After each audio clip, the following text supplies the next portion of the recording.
The Ministry of Energy has retrieved 2,637 containers belonging to the Electricity Company of Ghana, twice the number of containers presumed to have gone missing with their contents.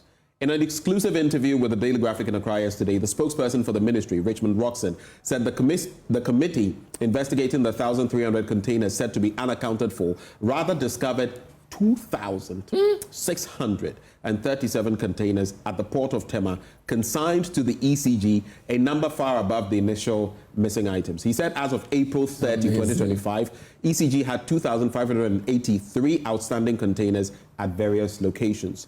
Mr. Roxon said 860 of the containers were found at Meridian Port Services, 1,237 at the Ghana Ports and Harbours Authority terminals, while 272 were evacuated by national security personnel.